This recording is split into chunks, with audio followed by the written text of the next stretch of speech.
Good morning. This is the Paradise Unicorn Priestess bringing you day 99 of A Course in Miracles, the Yin translation, where we use female words. This is the introduction to chapter 13. If you did not feel guilty, you could not attack, for condemnation is the root of attack. It is the judgment of one mind by another as unworthy of love and deserving of punishment. But herein lies the split, for the mind that judges perceives itself as separate from the mind being judged, believing that by punishing another, it will escape punishment. All this is but the delusional attempt of the mind to deny itself and escape the penalty of denial. It is not an attempt to relinquish denial, but to hold on to it. For it is guilt that has obscured the mother to you, and it is guilt that has driven you insane. The acceptance of guilt into the mind of God's child was the beginning of the separation, as the acceptance of the atonement is its end. The world you see is the delusional system of those made mad by guilt. Look carefully at this world, and you will realize that this is so. For this world is the symbol of punishment, and all the laws that seem to govern it are the laws of death. Children are born into it through pain and in pain. Their growth is attended by suffering, and they learn of sorrow and separation and death. Their minds seem to be trapped in their brain, and its powers to decline if their bodies are hurt. They seem to love, yet they desert and are deserted. They appear to lose what they love, perhaps the most insane belief of all. And their bodies wither and gasp and are laid in the ground and are no more. Not one of them but has thought that God is cruel. If this were the real world, God would be cruel, for no mother could subject her children to this as the price of salvation and be loving. Love does not kill to save. If it did, attack would be salvation, and this is the ego's interpretation, not God's. Only the world of guilt could demand this, for only the guilty could conceive of it. Eve's sin could have touched no one had she not believed it was the mother who drove her out of paradise. For in that belief, the knowledge of the mother was lost, since only those who do not understand her could believe it. This world is a picture of the crucifixion of God's child. And until you realize that God's child cannot be crucified, this is the world you will see. Yet you will not realize this until you accept the eternal fact that God's child is not guilty. She deserves only love because she has given only love. She cannot be condemned because she is never condemned. The atonement is the final lesson she need learn, for it teaches her that, never having sinned, she has no need of salvation.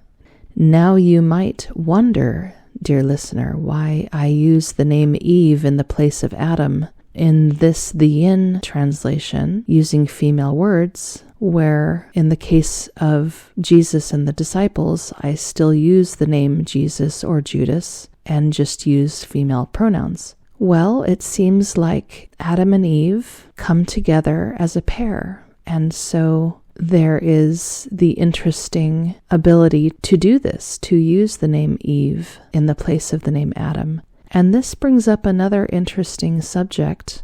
I had talked earlier about this idea that perhaps we will not find the paradise that we yearn for until we let go of the story of needing to see the Messiah as crucified. I have also mentioned before that I take interest in past life regressions and channeled material, and have found several sources speaking of the one we call Mary Magdalene as being a twin flame soul with Jesus, where the two of them are very closely intertwined, like two sides of a coin, that one could look at the situation where Mary Magdalene is the female Messiah, the female version of Jesus. And indeed, Mary was not crucified. She lived on. And in many of these sources, she was the wife of Jesus and had Jesus's children. So that is an interesting possibility. An alternate story, a female version of the Messiah where her experience was every bit as valid.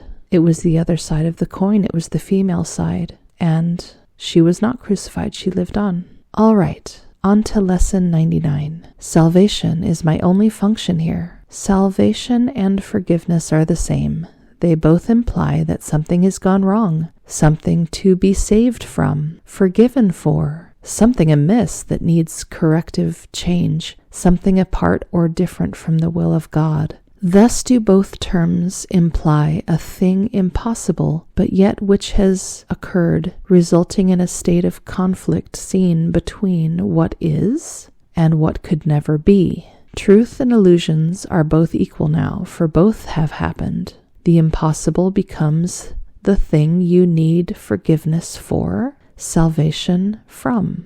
Salvation now becomes the borderland between the truth and the illusion. It reflects the truth because it is the means by which you can escape illusions. Yet it is not yet the truth because it undoes what was never done. How could there be a meeting place at all where earth and heaven can be reconciled within a mind where both of them exist? The mind that sees illusions thinks them real. They have existence in that they are thoughts. And yet they are not real, because the mind that thinks these thoughts is separate from God.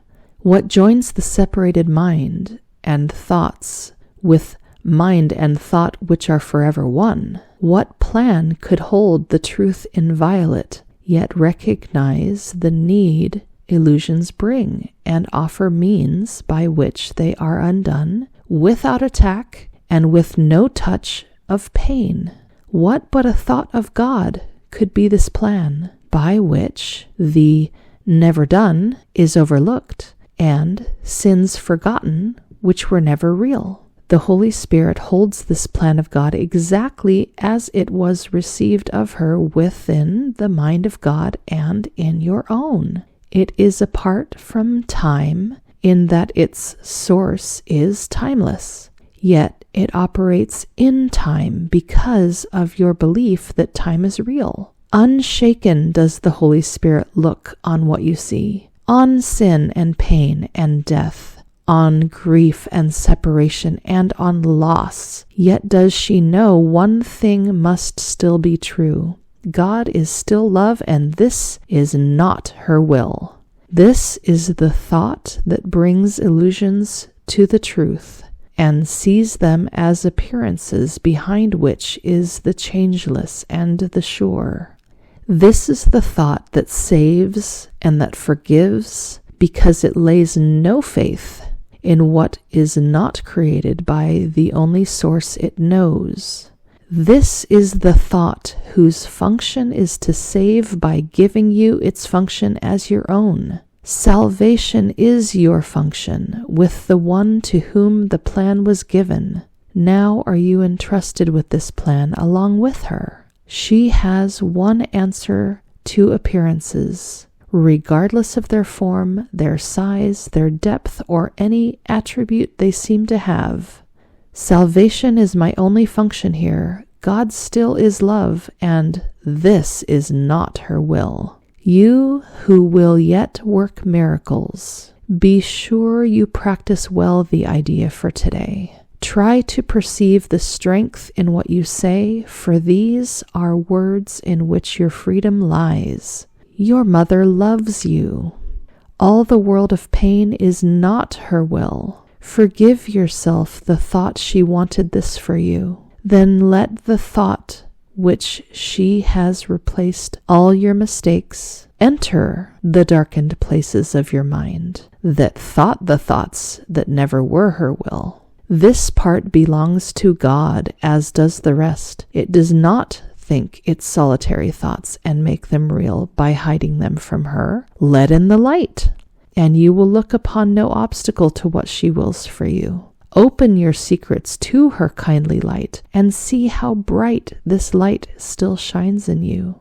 Practice her thought today, and let her light seek out and lighten up all darkened spots and shine through them to join them to the rest. It is God's will your mind be one with hers. It is God's will that she has but one child. It is God's will that her one child is you. Think of these things in practicing today, and start the lesson that we learn today with this instruction in the way of truth. Salvation is my only function here. Salvation and forgiveness are the same. Then turn to her who shares your function here, and let her teach you what you need to learn to lay all fear aside and know yourself as love which has no opposite in you. Forgive all thoughts which would oppose the truth of your completion, unity, and peace. You cannot lose the gifts your mother gave. You do not want to be another self. You have no function that is not of God. Forgive yourself the one you think you made. Forgiveness and salvation are the same. Forgive what you have made, and you are saved. There is a special message for today, which has the power to remove all forms of doubt and fear forever from your mind. If you are tempted to believe them true, remember that appearances cannot withstand the truth these mighty words contain. Salvation is my only function here. God still is love, and this is not her will. Your only function tells you you are one. Remind yourself of this between the times you give 5 minutes to be shared with her who shares God's plan with you. Remind yourself, salvation is my only function here. Thus do you lay forgiveness on your mind and let all fear be gently laid aside, that love may find its rightful place in you and show you that you are the child of God.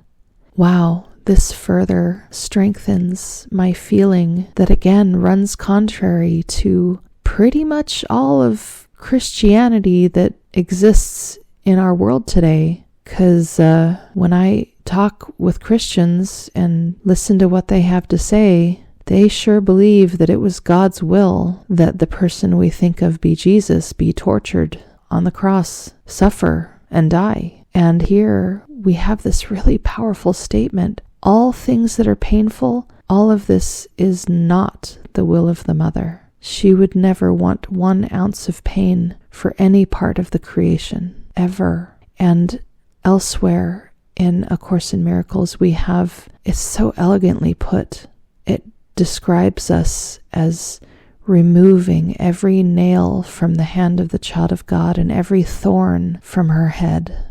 It's so beautiful. It's like we're being asked to dismantle the crucifixion piece by piece. Every time we find any ounce of the crucifixion anywhere in all of creation, we are asked to remove it and say, no, this is not the will of God. It was not the will of God that Jesus be crucified, that Jesus suffer. Indeed, I feel A Course in Miracles is testifying that the Messiah did not suffer. And how we resolve that in our mind with the stories that we're told and with what appears to be history and with what many believe is historical fact and is the will of God, we're being asked to revisit it and heal the story. And again, earlier I presented this idea of a female Messiah being found in the one we call Mary Magdalene. There is found scraps of the Gospel of Mary Magdalene. We don't have the complete book, but what we have is beautiful. Maybe someday we will have the complete book. But I think about this idea of a female version of the Messiah who did not suffer in this way. And perhaps she suffered in other ways, seeing her beloved have this happen to him. But again, perhaps we can heal that story as well. We are here to heal all stories. We are here to heal our addiction to drama, our need to have it be exciting, right? Oh, we can't have it all be rainbows and glitter and unicorns. No, it has to be dangerous and scary, or else it's boring. Heaven is boring.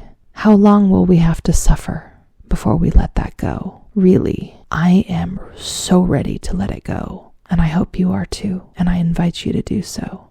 All of this pain and suffering, it's not the will of the mother. Happy practicing.